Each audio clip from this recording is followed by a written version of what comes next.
दंडवत हो. वसमत या ठिकाणी संपन्न होत असलेलं हे ब्रह्मविद्या निरूपण सत्र आजच्या या 8वे आणि समारोपीय सत्रामध्ये आपण स्मृतीस्थळातील 208 पासूनच्या स्मृती ज्या आहेत त्या बघत आहोत. रजतमाश्रय धर्महानी कथन. रज आणि तम यांचा जर का आश्रय किंवा संपर्क केला तर त्याच्यामुळे धर्महानी होते, याबद्दल आचार्य भटोबासांनी निरूपण केलेलं आहे. एकुदिसु धर्मवार्ता प्रसंगे भटोबासी म्हणितले राजसे तामसे जे मनुष्य तयांचा संसर्ग न करावा. एकदा धर्मवार्ता सुरू असताना आचार्य भटोबास समस्त गुरुकुळाला सांगतात की राजसे तामसे जे मनुष्य, जसं आपण मागच्या काही सत्रांमध्ये निरूपण श्रवण करत असताना ऐकलं की प्रत्येक मनुष्याचा तो एक त्याचा स्वभाव गुण असतो. भजन क्रियेमध्ये जसं 3 चेतन सजीव जे काही सांगितलेले आहेत, क्रिया करणारा, त्या क्रियेचा स्वीकार करणारा आणि क्रियेला सहभागी असलेले, असे 3 सजीव जे मनुष्य आहेत, त्या मनुष्यांचा जो गुण आहे प्रधान, तो प्रधान गुण त्या भजन क्रियेमध्ये जर का निष्पन्न झाला तर तशा पद्धतीचं मनुष्य देह त्या जीवाला मिळतं. आपली प्रकृती जर का तामस असेल तर आपण त्या क्रियेमध्ये तामस गुण प्रधान त्या ठिकाणी होता, म्हणून आपली प्रकृती तामस आहे किंवा राजस आहे किंवा सात्विक आहे. मग अशा पद्धतीने हे जीवाचे मूळ स्वभाव असतात, तामस असेल सात्विक असेल, आणि त्या मूळ स्वभावाला कुठल्याही प्रकारे नाश नाही असं स्वामींनी सांगितलेलं आहे. स्वभावासी नाश नाही. मग आता आपण धर्म आचरण जेव्हा करतो त्या धर्म आचरणाच्या वेळेला विविध स्वभावाचे जे जीव आहेत ते तुमच्या संपर्कामध्ये येतील. मग तुम्ही भिक्षेला जाल तर ते भिक्षा देणारे जे आहेत ते राजस तामस सात्विक असू शकतात, किंवा तुम्ही एखाद्याची सेवा करत आहात ती व्यक्ती राजस तामस सात्विक असू शकते. रस्त्याने येता जाता अनेक लोक आपल्याला भेटतात, ते सुद्धा राजस तामस सात्विक विविध स्वभावाचे असू शकतात. विधी प्रसंगे संग केला सांगात भेट शुश्रूषा नित्यविधी निमित्तविधी यामध्ये तुम्ही सहभागी जेव्हा होता त्यावेळेला जे कोणी जीव आपल्याला भेटतात त्या सर्वांचा स्वभाव वेगवेगळा असू शकतो. ते उपदेशी असोत, वासनिक असोत, ज्ञानी असोत, अनुसरलेले असोत, हे प्रत्येकाचा तो स्वभाव असणार आहे. मग अशा वेळेला आपण काय वर्तन करायचं, कसं करायचं बरं न? भटोबा सांगतात राजसे तामसे जे मनुष्य तयांचा संसर्ग न करावा. राजस तामस म्हणजे कर्मराटीचे जे काही राजस तामस लोक आहेत त्यांचा संपर्क तर आपण केलाच नाही पाहिजे. अन्य मार्गीयांचाच मुळात संपर्क आपण कमी ठेवला पाहिजे, जेणेकरून तुमची अन्य वार्ता, अन्य क्रिया, अन्य भजन या गोष्टींवर नियंत्रण येतं. जेवढं तुम्ही अन्यांचा संपर्क ठेवणार तेवढ्या तुम्हाला अन्य लोकांच्या सगळ्या क्रियेमध्ये सहभागी व्हावं लागेल, संपर्कात राहावं लागेल. तेच जर का तुम्ही उपदेशी किंवा धर्मयुक्त व्यक्तींच्या, वासनिकांच्या संपर्कामध्ये जर का राहिलात तर त्या ठिकाणी तुम्हाला सतत धर्मक्रियेंचाच योग येत राहील. आणि म्हणून जर का अशा प्रकारे हा योग आला आणि त्याच्यामध्ये आपल्याला लक्षात आलं आपल्याला लगेच लक्षात, समोरच्यांचे दोष असतील तर ते आपल्याला पहिल्यांदाच कळून जातं. आपल्याला आपला दोष नाही कळणार, पण समोरच्याचा लगेच दोष आपल्याला कळतो. राजस आहे का तामस आहे का कसा आहे, लगेच आपण 4 लोकांना सांगून मोकळे होते, हे खूपच चिडके आहेत बरं का. म्हणजे दोष समोरच्याचा आपल्याला लगेच दिसतो. याचा तसा आपल्याला म्हणजे देवाने सांगितलेलं आहे की जीव म्हणजे दोषदर्शी आहे. दोषांचं आळव आहे म्हणजे स्वतः, आणि दोषांचा दर्शी आहे म्हणजे दुसऱ्यांचे. दोन्ही गोष्टी आहेत. म्हणजे सगळेच जीव दोषांचा आळा असल्यामुळे प्रत्येकाला प्रत्येकाचे दोषच दिसतात, कारण की दोष भरपूर प्रमाणामध्ये आहे. जी गोष्ट भरपूर प्रमाणामध्ये असेल ती लगेच आपल्याला जाणवते. बरं, आपणही दुसऱ्यांचे दोषच का बघतो, कारण आपल्याकडे सुद्धा दोषच आहे. दोषालाच दोषाची ओळख बरोबर होऊन जात असते, लगेच होते. म्हणून आपल्याला लगेच समोरच्यांचे दोष दिसतात. मग अशा वेळी काय करायचं, राजस तामस. आता आपण काही लोकांचे दोषच बघत फिरायचे का, नाही. मुळात म्हणजे तुम्ही जेव्हा उद्धरण प्रवासामध्ये तुम्ही जेव्हा आहात त्यावेळेला आमचे स्वामी सांगतात, मुक्तीची चाड म्हणजे मोक्षाची इच्छा असलेल्या व्यक्तीने मुंगीचं सुद्धा वैरत्व चिंतायचं नाही, त्याने मुंगे विरून चिंतावे.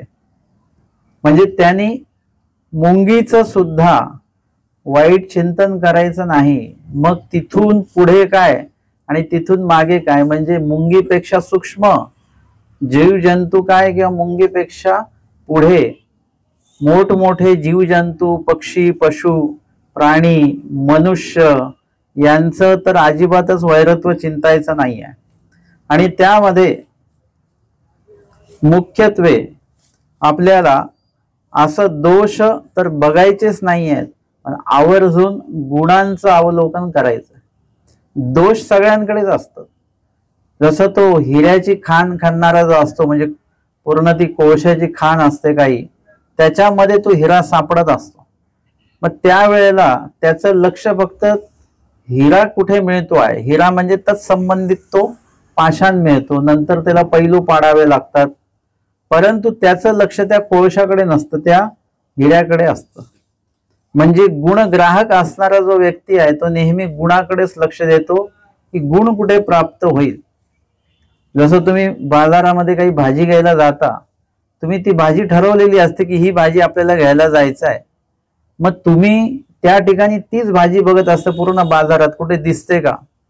घरी आल्यानंतर तुम्हाला दुसऱ्या भाजीबद्दल जर का विचारलं की आमकी भाजी होती का, तुम्हाला लक्षातच येत नाही, कारण तुमचं लक्ष ते आमक्याच पदार्थावर होतं की ते पदार्थ कुठे मिळतोय का, दुसऱ्या पदार्थांवर आपलं लक्षच नाही. तसं जर का तुम्ही दोषच शोधायचं ठरवलं तर मग गुण तुम्हाला दिसणारच नाही, आणि जर का गुण शोधायचं ठरवलं तर मग दोषांकडे आपलं दुर्लक्षच राहील, कारण की त्या दोषांशी आपल्याला काही घेणं नाही. आपल्याला गुण ग्राहकत्व हा जो काही भाव आहे आपला, जसं सुख दुःख ग्राहकत्व हा भाव जीवामध्ये आहे. जीवाला सुख आणि दुःख या दोन्ही गोष्टी होत राहतात सतत, कारण की त्याचा तो ग्राहक आहे. परंतु जर का संवेदना रहित जर का आपण झालो, आपलं देह संवेदना रहित झालं, तर मग आपल्याला सुख दुःखाची जाणीव होत नाही त्या जागेवर. तसं मन जर का आपण सुख दुःख रहित केलं तर तरी सुद्धा आपल्याला सुख दुःख होणार नाही, कारण की त्या ठिकाणी पाहता आपलं जे मन आहे त्या मनाला आपण त्या पद्धतीचं जर का असंवेदनशील राहण्याचा जर का आपण आचार जर का केला, तर मग आपल्याला कुठल्याही प्रकारचं काहीही प्राप्त झालं तरी त्याचं सुख दुःख राहणार नाही. आचार्य भटोबासांना तुपाच्या ऐवजी जेव्हा ते करडईचं तेल वाढलं गेलेलं आहे तरी त्यांना त्याचं काही जाणवलं की हे तेल आहे, हे तूप नाही हे जाणवलं, पण त्याच्याविषयी तक्रार मात्र त्यांची काही निर्माण झाली नाही. का बरं? कारण की त्याविषयी ते संवेदना त्यांनी काय केलेले आहे, ते आच्छादलेले आहेत. त्यांना कळालं नाही अशातला भाग नाही, पण त्याबद्दल त्यांची कुठल्याही प्रकारची तक्रार नाही आहे की तो हाच पदार्थ पाहिजे किंवा तोच पदार्थ पाहिजे. जेव्हा नाथोबासांना डोमेग्राम या ठिकाणी भोजन करताना तूप वाढलं नाही, ते थांबलेले आहेत. आणि तेव्हा स्वामींनी विचारलं, भोजन तुम्ही का थांबवलं, जेवण सुरुवात का नाही केली? तेव्हा ते म्हणाले की देवा, तूप वाढायचं माझं बाकी आहे माझ्या जेवणात. त्या स्वामींनी त्यांना म्हटलं की तुम्ही पात्री पडिले भोजन केलं पाहिजे, जे आलं ते आलं आणि ते ग्रहण केलं पाहिजे.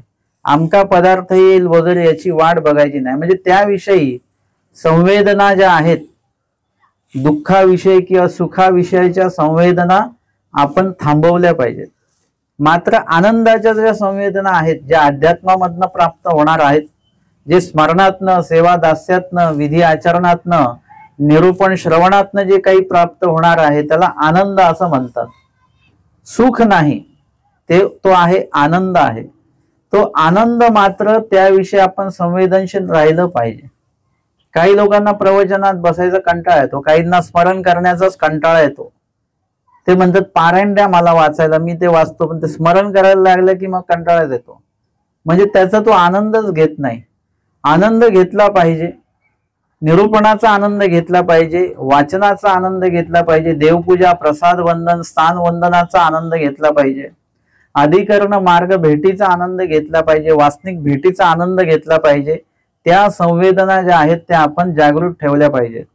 आणि म्हणून इथे आपण शक्यतो जरी दोष दिसत असले तरी ते त्याच्या पुरते मर्यादित, त्या व्यक्तीसाठी आहेत ते दोष, त्या व्यक्तीमध्ये ते दोष आहेत, त्याचा आपल्याला काही घेणं नाही. त्या दोषामुळे त्याचं नुकसान होईल का फायदा होईल हा त्याचा प्रश्न आहे, याच्याशी आपल्याला काहीही घेणं नाही. त्याचा दोष काढण्याची कुठेही आपल्याला देवाने काही आज्ञा वगैरे काही केलेली नाही. तो त्याच्या पद्धतीने त्याचं चालू राहील. म्हणून आपण काय केलं पाहिजे की आपण नेहमी दोषवंत व्यक्ती जरी दिसला तरी त्याच्यातलं काहीतरी गुण घेतला पाहिजे. जरी व्यक्ती तो तामस आहे, पण तुम्ही लक्ष द्या की त्याच्याकडे काही गुण आहे का, आणि त्याच्याकडे गुण असणार आणि तो तुम्हाला भेटणार. आणि प्रत्येक व्यक्तीच्या ठिकाणी काही ना काही गुण असतो, परंतु त्या व्यतिरिक्त त्या गुणाचा उपयोग आपल्याला होतोय तोपर्यंत म्हणा, किंवा तेवढ्या पुरतं तेवढं. जर का एखाद्याकडे तामस आहे पण तो शास्त्र चांगलं आहे त्यांचं, तेवढ्या पुरतं तुम्ही त्यांच्याकडे जा, शास्त्र काढा, काही श्रवण करा, शंकेचं निरसन करा. आणि तदनंतर काय करायचंय, राजस तामस जे मनुष्य त्याचा संसर्ग न करा. म्हणजे कर्मराठीचे असतील तर अजिबातच संपर्क ठेवायचा नाही. परंतु दैवराटीमध्ये जर का असे लोक भेटले तर तेवढ्या पुरतं तेवढं, शास्त्र काढण्यापुरतं किंवा काही विधी, तुमच्या शंका वगैरे काय असतील विधीच्या संबंधित, अविधीच्या संबंधित, त्या निरसन होण्यापुरतं त्यांचा संपर्क करा. नंतर मग तयाचा संसर्ग न करावा, मग तयांचा संसर्ग जास्त करू नये. स्वामींनी वचन सांगितलं तोपर्यंत त्या ठिकाणी थांबावं जेव्हा आपले श्रेष्ठत्व नष्टत्व प्रकाशत नाही. म्हणजे तुम्ही एखाद्या ठिकाणी किती वेळपर्यंत राहिलं पाहिजे, जोपर्यंत तुमचं श्रेष्ठत्व प्रकाशत नाही किंवा तुमच्याबद्दलचं एखादा दोष दिसत नाही. श्रेष्ठत्व कधी लक्षात येतं, जास्त संपर्क झाल्यानंतर कळतं की यांची विद्वत्ता किती आहे. किंवा उलट सुद्धा होतं बरं का, जास्त संपर्क केल्यामुळे दोष सुद्धा दिसतो. ज्या व्यक्ती आपल्याला गुणदायक वाटत असतात त्यांचा संपर्क जर का जास्त काळ केला आपण तर त्यांच्यामधले काही दोष आपल्याला जाणवायला लागतात. एरवी तुम्ही अल्प जर का त्यांचा संसर्ग केला तर तो दोष दिसत नाही. मग कधी कधी असं होऊन जातं की गुण नाही दिसला तरी चालेल, परंतु दोष जाणवला नाही पाहिजे. म्हणजे अधिक काळ असेल तर जे आमच्यासारख्यांनी एखाद्या ठिकाणी किती वेळ राहायचं, किती काळ संपर्क ठेवायचा, परत त्यांनी म्हणजे जाताना त्यांना आपली दुर्लभता वाटली पाहिजे, दुःख वाटलं पाहिजे आणि खूपच लवकर हे संपलं. जसं आता अनेक ठिकाणी निरूपण असतं, 8 दिवस असेल, 10 दिवस असेल, किती दिवस असेल, तर ते समाप्तीच्या वेळेला लोक म्हणतात की असं वाटतं की अजून हे सुरू राहावं, हे लवकरच संपलं जात आहे. बस तीच वेळ असते प्रवचन थांबवण्याची. असा जोपर्यंत भाव आहे तोपर्यंतच आपण निरूपण करावं, त्यानंतर थांबावं, जेणेकरून लोकांमध्ये ती अतृप्तता राहिली पाहिजे. तोपर्यंत राहू नये की जोपर्यंत आपलं दोष त्यांना दिसत नाही तोपर्यंत तिथे थांबायचं नाही. जे मी उदाहरण त्या दिवशी दिलं होतं ना, की आपला स्वतःचा चेहरा आपल्याला चांगलाच दिसतो, आपण अल्पकाळच बघतो आरशामध्ये. तुम्ही थोडं जास्त वेळ त्या तुमचा चेहरा आरशात बघा, तुम्हाला तुमच्या चेहऱ्यामध्ये दोष दिसायला लागतील. तसं प्रत्येक बाबतीमध्ये आहे. कुठल्याही वस्तूचा, व्यक्तीचा, पदार्थाचा संपर्क जास्त आला की मग त्याच्यातले दोष आपल्याला दिसायला लागतात. म्हणून स्वामींनी दोन्ही भाग सांगितलेले आहेत. जोपर्यंत तुमच्यातलं त्यांना दोष दिसत नाही त्याच्या आधीच तिथून निघा, किंवा जोपर्यंत तुमचा तिथे गुण प्रगट होत नाही, श्रेष्ठत्व, तोपर्यंतच तिथे थांबा. ते प्रगट झाले की लगेच निघायचं. म्हणजे त्या ठिकाणी काय होतं, ते जे काही प्रीती असते, एक परस्परांविषयी जे काही धर्मभाव असतो तो तसाच राहिला पाहिजे. म्हणून कर्मराटी विषयी तर स्पष्ट संसर्ग न कीजिए हे सांगितलेलंच आहे. परंतु असे लोक आपल्या दैवराटीतही भेटतील, धर्मक्रिया करताना सुद्धा भेटतील, वासनिक असतील, उपदेशी असतील, साधू पण असतील, परंतु त्यांचा दोष आपल्याला घ्यायचा नाही. राजसे तामसे जे मनुष्य त्याचा संसर्ग न करावा. विषय रूप मनुष्य, विषय रूप पदार्थ यांचा आश्रय धरिलिया तात्काळची धर्महानी होईल. म्हणजे सांगतात पुढे, त्यांचा अति संसर्ग केला तर काय होईल बरं ना. विषय रूप मनुष्य म्हणजे जे विषयाला अधीन असलेले मनुष्य आहेत. आता दोषवंत म्हणजे राजस व्यक्ती असेल तर तो जे काही जड चेतन पदार्थ आहेत त्याच्यामध्ये त्याचं जास्त लागले पण असेल. पदार्थांमध्ये, वस्त्रांमध्ये, दागिन्यांमध्ये, विविध अशा काही नाशिवंत आणि दोषयुक्त वस्तू, पदार्थ किंवा व्यक्तींमध्ये अन्य वार्ता करणारेच लोक आहेत. याच्यामध्येच त्याचं जास्त उठ बस असेल. अशा व्यक्तीशी जर का तुम्ही संपर्क केला तर तुम्हाला काय ऐकायला मिळेल. जसं महादाईचा होत्या, कुठेही जायच्या तर तिथे पुराण ऐक, हे ऐक, ते ऐक. जरी अन्य शास्त्र ऐकत होत्या पण अध्यात्मच ऐकत होत्या. कुणाच्या अन्य वार्ता, कुणाच्या निंदात हे तर ऐकत नव्हते ते. म्हणजे ऐकण्याचा हेतू चांगला आहे, भाव चांगला आहे, त्यामुळे अध्यात्मच ऐकतायत. मग ते ऐकलेलं जे आहे ते यथार्थ आहे की नाही आहे याची पडताळणी केली पाहिजे.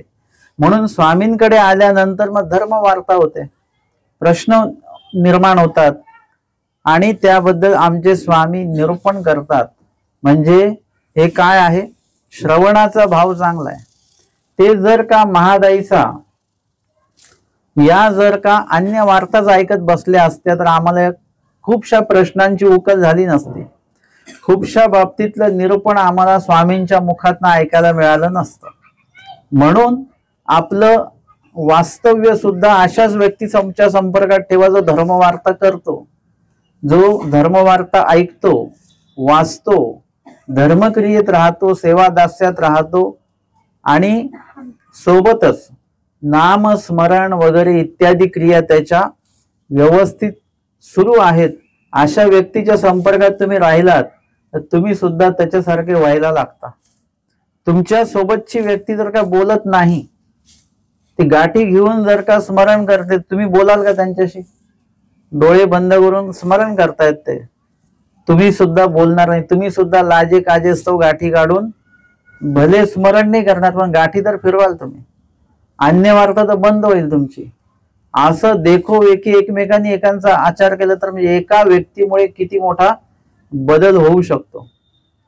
आम्ही मार्गामध्ये असताना म्हणजे मोठे बाबा असतील, मामाजी असतील, हे पोथीला आल्यानंतर स्मरण करत राहायचे. म्हणजे पोथी सुरू होईपर्यंत, पोथी जेव्हा सुरू होणार आहे 3 वाजता, 3:15 वाजता, तोपर्यंत त्यांच्या हातामध्ये गाठी स्मरण चालू आहे. आता त्यांचं स्मरण चालू आहे तर त्यांच्या समोर बसून आम्ही काय करणार? आम्ही सुद्धा स्मरण करत बसतोय की जोपर्यंत दंडवत होतोय. म्हणजे काय होतं, एक व्यक्ती धर्मयुक्त असतील, धर्मवान असतील, अधिकरणांच्या सन्निधानी, गुरुजनांच्या सन्निधानी का राहायचं? कारण की त्याचं कारण ते आहे की ते जे क्रिया करतात देखोवेखी ती क्रिया आपण करत असतो. विषय रूप जे पुरुष आहेत त्यांच्या संपर्कात न राहता ज्ञात विरक्ताचा संग देवाने का सांगितला? त्यांच्या विधी आचरणामुळे देखोवेखी का होईना, वरवडे का होईना, आपण काही ना काही विधी आचरायला लागू आणि विधी आचरता आचरता आपल्यामध्ये ते भितरांत येईल. म्हणून गुणयुक्त लोकांचा संग करा. विषय रूप मनुष्य, विषयाच्या ठिकाणीच रमणरूप झालेले जी लोक आहेत त्यांच्या संपर्कात राहिले तर तुम्हाला काय ऐकायला मिळेल? निंदाच ऐकायला मिळेल, अन्यवार्ताच ऐकायला मिळेल, बडबड ऐकायला मिळेल. आणि त्या बोलण्यामुळे त्यांच्या आणि तुमच्या त्यांचं बोलणं ऐकल्यामुळे तुम्हाला तुमच्या आयुष्यामध्ये असं काही लाभ होणार नाही. असं असतं का? त्यांची अन्यवार्ता ऐकल्यामुळे तुम्हाला काही तुमचं बँक बॅलन्स वाढतं का? काही तुम्हाला दागिने मिळतात का? कपडे मिळतात का? काय मिळतं? काहीच नाही. उगाचच आपले कान खराब करून घ्यायचं आणि सगळ्यात मोठं म्हणजे मन खराब करून घेतो आपण एकमेकांविषयी. हे अन्यवार्तेचं सगळ्यात मोठा ऐकण्याचा मोठा तोटा आहे. ते जर का धर्मवार्ता तुम्ही ऐकली तर त्याच्याने कितीतरी आपलं अंतःकरण शुद्धत्व त्याच्यामध्ये होत असतं. म्हणून विषयरूप मनुष्यांचा संसर्ग करू नका. विषयरूप पदार्थ, आता विषयरूप मनुष्य जे आहेत म्हणजे जे काही चेतन जीव आहेत, सजीव आहेत, त्यांचा संपर्क करू नये. ठीक आहे, ते अन्यवार्ता करतात वगैरे, आणि विषयरूप पदार्थांचा संपर्क केला तर काय हरकत आहे? ते पदार्थ काही बोलत नाहीत, काही नाही, अन्यवार्ता करत नाही, काहीच नाही, ते शांत असतात. पदार्थ, त्या वस्तू ज्या असतात त्या शांत असतात, निर्जीव आहेत. मग त्यांचा संपर्क केला तर काय होईल? नाही, तिथे सांगितलेलं आहे की ते आपले काही न करी. म्हणजे आता बघा, ज्याला संधिवाताचा वगैरे त्रास आहे ना, तर तो न्याय दिलेला आहे टीकेमध्ये. त्याला जर इथे आकाशामध्ये ढग जर का आले, आभाळ आलं की त्याला घरातल्या घरात जाणवतं की आभाळ आलं म्हणून. का? की त्याचे हात पाय दुखायला लागतात, त्याला त्रास सुरू होऊन जातो. आता ते ढग येऊन काही करतात का त्याला? ते आपले काही न करी, म्हणजे ते काही त्रास नाही देऊन राहिले. परंतु त्यांच्या येण्याने ते कुठे आहेत? ते वर आहेत आकाशामध्ये, ते हातालाही लागत नाही, काही नाही, इतके उंच आहेत ते आभाळ. परंतु त्या आभाळाच्या नुसत्या येण्याने लगेच इथे वातावरण बदलून जातं.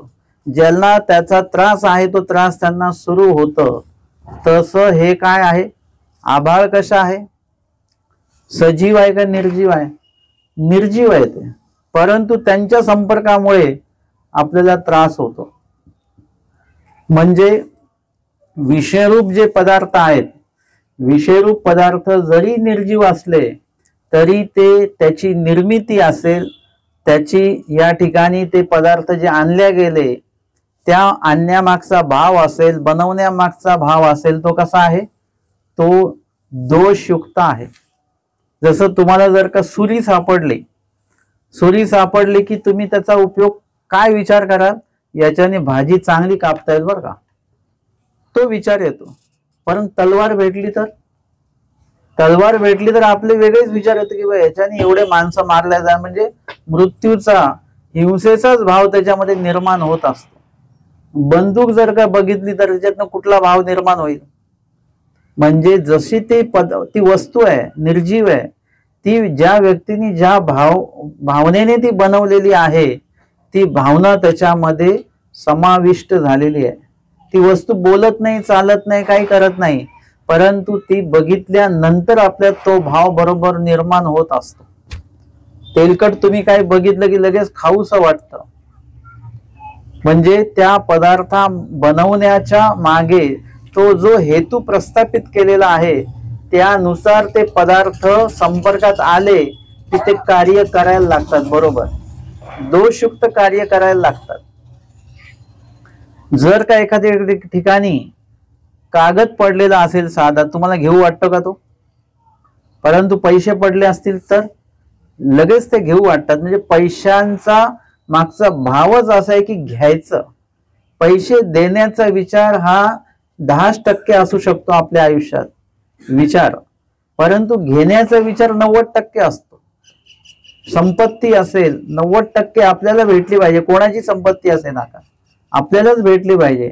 आणि आपण काय देत असताना त्याच्याविषयी 90% विचार नकारच असतो आपला. म्हणजे प्रत्येक गोष्टीचा असं दोषयुक्त गुणयुक्त असा तो भाव त्याच्यामध्ये असतो. तेच जर का काही विधियुक्त क्रियेसाठी जर का असेल, लीळाचरित्र जर का भेटलं, सूत्रपाठ जर का तुम्ही वाचलं, ते शब्द निर्जीव आहेत, काळाक्षर आहेत, परंतु ते वाचल्यानंतर जर का परमेश्वराच्या संपर्कात आपण आलो तर ते वचन आपल्या आयुष्यामध्ये बरोबर चांगलं कार्य करत असतात, ते शब्द चांगलं कार्य करत असतात. आमच्या स्वामींचा नुसता शब्द या हंसराजे हो, हंसराजा त्या दिवसापासून बदलून गेल्या. शब्द निर्जीव आहे, परंतु तो परमेश्वराच्या संपर्कातला तो शब्द आलेला आहे, स्वामींच्या श्रीमुखातला तो शब्द आहे. म्हणजे गुणयुक्त जर का असेल तर ते आपल्या जीवनामध्ये चांगलं कार्य करतात, ते निर्जीव का असे ना. परंतु जर का दोषयुक्त जर का तो पदार्थ असेल, वस्तू असेल, तर मग आपल्या आयुष्यामध्ये ते संपर्कात आले की ते चुकीचं कार्य ते करत राहतात. जसं अन्न सांगितलेलं आहे, अन्न आपण सगळीकडे खात नाही. कुठेही जाऊन कुठल्याही प्रकारचं अन्न जर का तिथे निष्पत्ती केलेली असेल तर तिथे जाऊन आपण ते खात नाही किंवा ग्रहणच करत नाही आपण ते. का बरं? कारण की ते अन्न कशा प्रकारे, अन्न आता निर्जीव आहे, एकदा शिजवल्यानंतर अन्न कसं होतं, निर्जीव होऊन जातं. मग ते अन्न जर का तुम्ही खाल्लं, ते दोषयुक्त असेल तर ते दोषयुक्त कार्य तुमच्यामध्ये प्रगट होत असतात. तुम्हाला हे लक्षात येत असेल की नसेल काय माहिती नाही मला, परंतु जसं तुम्ही अन्न खाल तसं तुमचा स्वभाव व्हायला लागतो. कुणीतरी काहीतरी ते भोजन केलं कुठे, मग त्या वाटीमध्ये अशी घटना घडलेली आहे. काही ती चांदीची वाटी होती, त्या वाटीमध्ये ते भात वाढलेला होता. मग त्यांनी काय केलं की तो भात खाल्ला आणि ती वाटी स्वतःकडे घेऊन घेतली, चांदीची वाटी आहे. आणि नंतर मग ते घेऊन गेले. नंतर मग हे बघतात की वाटी गेली कुठे, भांडी कुंडी घासली सगळी. आणि नंतर मग काही दिवसांनी तीच व्यक्ती परत आली, ती वाटी त्यांनी समोर ठेवली. ही वाटी म्हणे मी नेली होती. का बरं? काय माहिती, जेवल्यानंतर मला वाटलं की वाटी घेऊन जावी म्हणून मी ती वाटी चोरली तुमची. तर त्यांनी ते विचारलं, या वाटीमध्ये जो मला भात वाढलेला होता ते तांदूळ तुम्ही कुठून आणलेले? ते म्हणाले की ते असे अमके अमके तांदूळ होते, म्हणजे कुणासाठी तरी ते तांदूळ येते, त्यातले एक पोता आम्ही इथे घेऊन घेतलेलं. ते कुठले तरी काय अधिकारी असतील तर ते कुणाच्या तरी नावाचे तांदळापैकी एक पोतं यांनी घेऊन घेतलं. म्हणजे ते तांदूळ कसे झाले? चोरीचे तांदूळ झाले. जशा त्या शेवया आणलेल्या ना स्वामींसाठी, त्या कशा आणलेल्या त्यांनी? असंच आणलेल्या होत्या की कुणाच्या तरी ते त्यांना बनवण्याचं त्यांना हे मिळायचं, सेवा म्हणजे काम करत होत्या. मग ते त्यांचं पीठ वगैरे सगळं त्यांचं, ह्यांनी फक्त बनवून द्यायचं. मग त्यातल्या थोड्या थोड्या शेवया काढून ठेवायच्या आणि ते काढून ठेवल्या कशासाठी? देवाला द्यायच्या. पण ते कशा झाल्या? त्या चोरीच्या शेवया झाल्या. स्वामींनी त्याचं ज्ञान त्यांना करून दिलं. तसं ते तांदूळ तसे होते. ते म्हणाले हा भाव माझ्यात निर्माणच का झाला याचा विचार मी केला खूप, आणि मग हे घेऊन आलो. हे नंतर लक्षात आलं की आपण खूप मोठी चूक केली. आणि मग त्यांनी सांगितलं की हा तांदूळ असा असा आहे बरं का. म्हणजे तो तांदूळ एक प्रकारे चोरीचाच होता. तो ग्रहण केल्यानंतर, तो संपर्कात आल्यानंतर तो भाव मनामध्ये निर्माण झाला. आता ते तांदूळ बोलणारे होते का? ते तांदूळ बोलत नाही, काही नाही, काही नाही. परंतु ते कसे आहेत? विषय रूप पदार्थ, म्हणजे दोषयुक्त आहेत ते तांदूळ किंवा तो भात तयार केलेला. त्या मागचा भाव कधीतरी असं पण असेल की पदार्थ चांगला आहे, सात्विक आहे, परंतु बनवताना जर का चुकीच्या पद्धतीने तो बनवला, चुकीच्या हेतूने तो बनवला, तर त्याच्यामध्ये तो दोष कार्यरूप होतो. आणि मग तो पदार्थ तुम्ही खाल्ला की मग तुमच्यामध्ये सुद्धा तो जो दोष आहे कार्यरूप होतो. म्हणजे सात्विक मनुष्य एकदम भांडतो. आपण म्हणतो का बरं असं का झालं, एकदम चांगले होते आले तेव्हा वगैरे, एकदम जेवल्या जेवल्या कस काय चिडले बरं हे. म्हणजे का झालं असं, कारण की तो जो काही पदार्थ त्यांनी खाल्ला तो कदाचित तामस असावा, किंवा ते जेवायला ज्या व्यक्तीच्या संपर्कात आहे तो व्यक्ती तामस असेल, त्याचा अवगुण जो असेल तो यांना तो प्राप्त झाला. आणि म्हणून अशा प्रकारे काय होत असतं की दोष हा कसाही कुठूनही आपल्याला प्राप्त होऊ शकतो. गुणही प्राप्त होतो, पण गुण घेताना आपण थोडस गुण घेण्याविषयी आपला घेण्याचा भाव एकदम कमी असतो, पण दोष घेण्याचा भाव जास्त असतो. आणि त्याच्यामुळे त्या ठिकाणी आपल्याला मुख्यत्वे काय करायचं आहे, याकडे विशेष लक्ष द्यायचं आहे की आपण ज्यांच्या संपर्कात आहोत ते व्यक्ती, ते लोक कसे आहेत, ज्या वस्तूच्या संपर्कात आहोत ती वस्तू कशी आहे. नुसत्या त्या निर्जीव वस्तूला पण तेवढंच महत्व आहे, त्याच्यामध्ये दोष आहे की गुण आहे हे त्याच्याशी संबंधित आहे. म्हणून सांगितलं की विषयरूप पदार्थ आणि विषयरूप पदार्थ म्हणजे तेच दोषयुक्त जे पदार्थ आहेत, दोष निर्माण करणारे जे पदार्थ आहेत त्याविषयी सांगतात. यांचा आश्रय धरिलिया, जर का यांचा आश्रय तुम्ही धरलाच तर, किंवा त्यांच्या संपर्कात आला, त्यांना आपल्या संपर्कात आणलं तर तात्काळिकची म्हणजे वेळ लागत नाही. गुण वाढण्यासाठी, वृद्धिंगत होण्यासाठी वेळ लागतो, एखादा विषय शिकण्यासाठी वेळ लागतो, वचन पाठ करायला वेळ लागतो, पण वचन विसरायला किती वेळ लागतो. असं काही गणित आहे का. तुम्ही हे म्हणू शकता की आम्हाला 2 दिवस लागले एक वचन पाठ करायला, पण विसरायला किती दिवस लागले. लगेच आत्ताच पाठ केलेलं वचन लगेच आपण 1 तासाने म्हटलं, अर्धा तासाने म्हटलं, लगेच विसरून जातो. लहान मुलांना शिकवायला वेळ लागतो, परंतु ते लगेच विसरून जायला त्यांना वेळ लागत नाही, लगेच विसरून जातात ते. म्हणजे दोषयुक्त पदार्थामुळे, व्यक्तीमुळे आपल्यामध्ये दोष येण्यासाठी वेळ लागत नाही. लगेच कोणी आरे म्हटल्यानंतर आपण 1 तासाने कारे म्हणत नाही, लगेच म्हणतो कारे. परंतु जर का आपण निरूपणाला जर का बसलो तर निरूपणामध्ये आपल्याला रममान व्हायला थोडासा वेळ लागतो, परंतु भांडणामध्ये रममान व्हायला वेळ लागतो का. तिकडून भांडण आले की लगेच इथून सुरू होतो आपण. परंतु निरूपणाच्या बाबतीत म्हणजे सात्विक क्रियेच्या बाबतीत आपल्याला रममान व्हायला थोडासा वेळ द्यावा लागतो. मग हळूहळू स्मरणाला बसलात तुम्ही लगेच तल्लीन होत नाही, त्याच्यामध्ये सुद्धा तुम्हाला काय आहे की थोडा वेळ लागतो. आजूबाजूचे आवाज येत असतात, मग हळूहळू लीळा एखादी आठवते. पहिले तर हेच समजत नाही की कुठली लीळा आठवायची, मग त्यातली एक लीळा घेतली, मग ती आठवता त्याच्यात तल्लीन होता परत काहीतरी आवाज आला, काही झालं की परत आपण तिकडे वेधल्या जातो. म्हणजे गुणाच्या ठिकाणी वेधण्यासाठी, रममान होण्यासाठी एक विशिष्ट वेळ तुम्हाला द्यावा लागतो. आणि त्यामध्ये थोडं सुद्धा काही अडथळा आला की लगेच आपलं लक्ष विचलित होतं.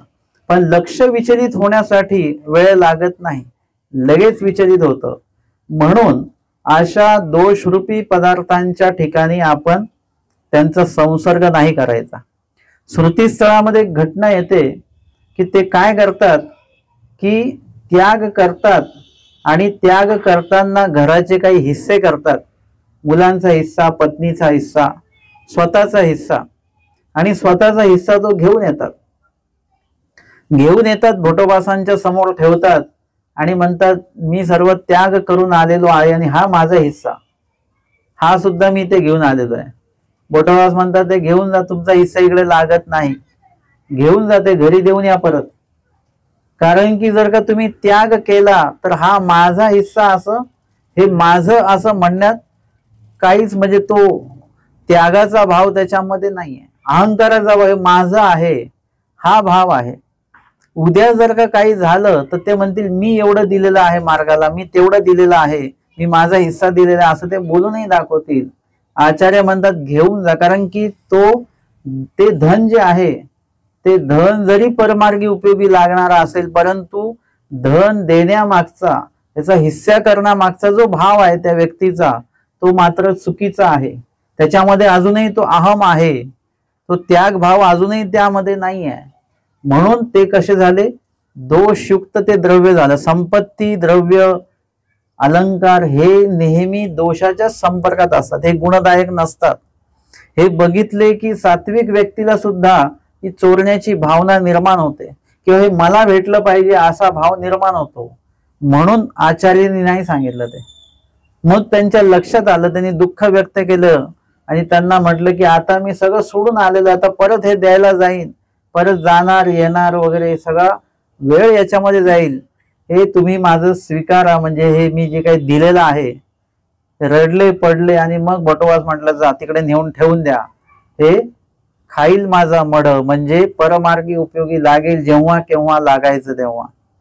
म्हणजे जर तो पदार्थ घेताना दोषयुक्त असेल तर त्याच्यामध्ये काय आहे, देताना अहंकार असेल, क्रिया करताना आपण दुःखपूर्वक क्रिया का करावी, रडून पडून का करावी, म्हणजे त्याच्यामध्ये आपला भाव का असला पाहिजे, सात्विकता का असली पाहिजे. कारण की तुम्ही जे देताय ते अहंकारयुक्त जर का दिलं, वृक्षपणे दिलं, तर तो पदार्थ कसा आहे, दोषयुक्त ठरला तो. परंतु जर का तुम्ही तो पदार्थ देताना दुःख व्यक्त केलं की मी याच्याही योग्य आपल्याला दिलं पाहिजे, पण ते काही मला देता येत नाही वगैरे वगैरे, मी अनधिकारी, म्हणून असं तुम्ही जर का विनम्र होऊन जर का ते दातृत्व केलं, विषय रडण्याचा नाही, विषय विनम्र होऊन देण्याचा आहे, त्या पद्धतीने तो पदार्थ दिला, तर तो दोष रूपी पदार्थ जरी असेल तरी तो गुणरूपी होऊ शकतो. तुमच्या देण्याच्या भावावर अनेक गोष्टी अवलंबून आहेत. यांचा आश्रय धरिल्या तात्काळिकची धर्महानी होईल, तात्काळिकची. दोषयुक्त व्यक्ती आणि पदार्थाच्या संपर्कात आलात की तात्काळ धर्महानी होते, लगेच धर्महानी होऊ शकते.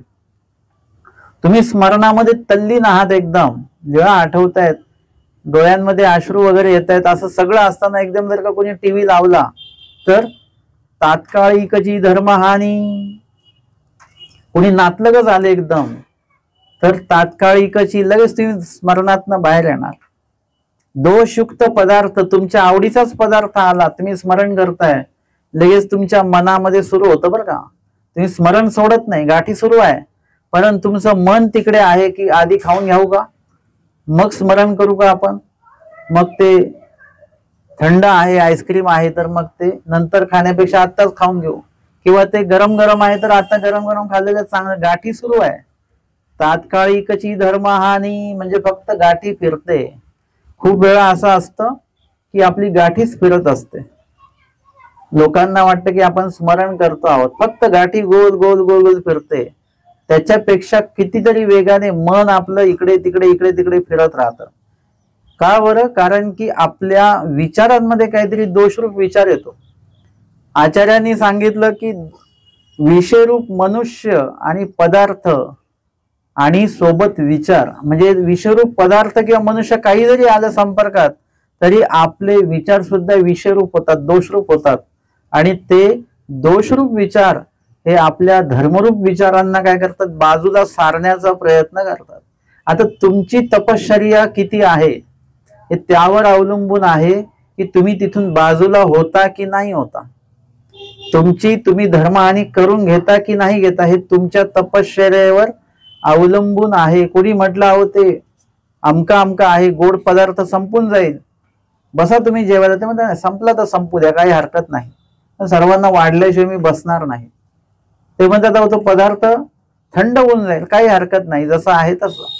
एखादा व्यक्ती आपल्या धर्माशी एवढा एकनिष्ठ असतो, सेवेशी एवढा एकनिष्ठ असतो की तो त्या वेळेला त्याचं काय हे विषयरूप पदार्थ जे आहेत, खाण्यापिण्याचे पदार्थ परत परत भेटत राहणार आहेत, त्याच्याशी तो काय करतो, त्याचा त्याग भाव तो त्याच्यामध्ये ठेवत असतो, आणि म्हणून तो त्याची धर्महानी करून घेत नाही. परंतु या व्यतिरिक्त एखादा व्यक्ती असेल, तो काय करेल, तात्काळ तिकडे धाव घेईल, तात्काळ त्याची धर्मवार्ता अन्य वार्तेमध्ये बदलेल, तात्काळ त्या पदार्थांच्या विषयरूप पदार्थांच्या संपर्कात तो जाईल आणि त्याचं नामस्मरण थांबेल. सेवादास्य थांबेल, त्याचा जो धार्मिक जो काही संवाद आहे तो थांबून जाईल. म्हणून इथे राजसा तामस जे काही पुरुष आहेत, पदार्थ आहेत, विषरूप पदार्थ आहेत, विषरूप मनुष्य आहेत, यांचा त्याग करायला सांगितला. राजसा तामसाचे रजतम येम नेम शास्त्रे झाडावे.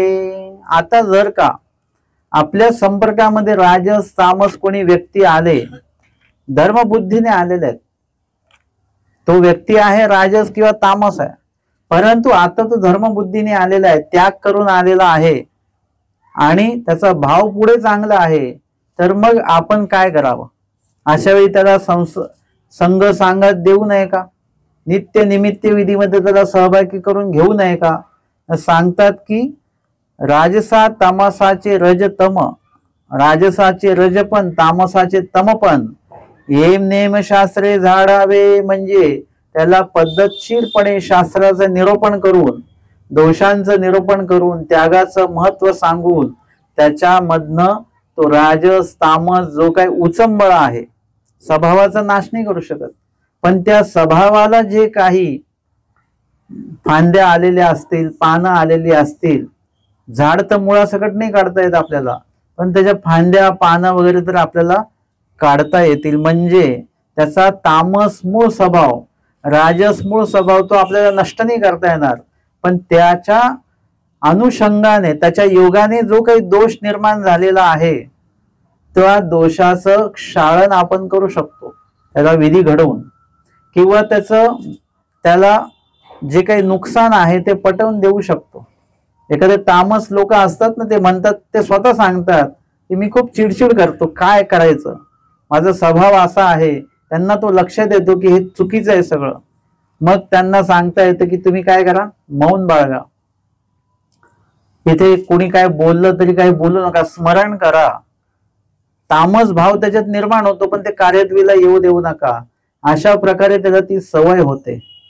आचार्य म्हणतात की राजसा तामसा आटन प्रधान, त्यांना सांगा एकांकात राहा. राजस तामस लोक जर का लोकांच्या संपर्कात आले तर त्यांच्या तिथे दोष उद्भवू शकतो, परंतु लोकांचा संपर्क कमी ठेवला तर त्यांनी निरूपणाला बसताना थोडं एका कोपऱ्यालाच बसावं. कारण की तो मध्य बसेला तर त्याला मागच्याच्या पुढच्याचा काही त्यांनी हातवारे केले, मागच्या पुढे त्याला काही त्रास होणार, बाजूला वा, हे करा ते करा, त्याच्या मनात उपजवणार. त्यांनी बाजूलाच बसून राहावं. त्यांनी जास्त लोकांशी संवाद होईल, बोलणं होईल, असं योगच येऊ देऊ नये. थोडं शांत राहावं त्यांनी बाजूला, जेणेकरून तो स्वतःच्या दोष त्याचा उद्भवू नये, अशा प्रकारचे त्याला उपाय आपण सांगू शकतो. आणि सोबतच त्यांनी त्या दोषांपासनं कसं नियंत्रित ठेवायचा तो दोष, स्वभावाचा नाश जरी नाही तरी आपण बघितलं की स्वभाव मात्र आहे, म्हणजे स्वभावाला नियंत्रित आपण करू शकतो. तर ते कार्य त्या व्यक्तीकडनं आपण काय करायचं, शास्त्र बुद्धीने, धर्मबुद्धीने, शास्त्राच्या आधाराने आपण त्याला हळूहळू विधी घडवून काय करायचं, त्याला शांत करायचं. आमचे आचार्य एकेकाळी कसे होते सुरुवातीच्या काळात, आणि एकेकाळी कसे झाले वेदवंती नागदेव म्हणून त्यांची परिसरामध्ये ख्याती होती. हे सर्व ज्ञान आणि आचरणाच्या माध्यमातून त्यांनी नियंत्रणात आणलं आणि स्वतःला बदलून टाकलं. म्हणून ते सांगतात की शास्त्रे झाडावे, शास्त्र निरूपण करून त्याला विधीमध्ये सतत ठेवून त्याचा तो दोष आपण काय करायचा, बोथट करायचा. मग त्याचा संसर्ग करावा, म्हणजे दैवराटीचं हे सांगतात की असा व्यक्ती दैवराटीच्या संपर्कात आला, आपल्या संपर्कात आला, तर त्याचे दोष हे क्षालन करून, बोथट करून त्याला निर्दोष करावं आणि मग त्याचा संसर्ग करावा. मग त्यांचा संसर्ग आपण करू शकतो, त्याच्यावर पूर्ण नियंत्रण आणल्यानंतर. अशा पद्धतीने या ठिकाणी राजस आणि तामस या दोन विषयांविषयी, दोषांविषयी या ठिकाणी आचार्य भट्टोबासांनी खूप महत्वपूर्ण माहिती आपल्याला सांगितलेली आहे. आजच्या या 8व्या आणि समारोपीय सत्रामध्ये आपण या ठिकाणी स्मृतीस्थळातील 208 क्रमांकाची स्मृती, रजतमाश्रय धर्महानी कथन या स्मृतीवर श्रवण आणि चिंतन केलेलं आहे. दंडवत हो.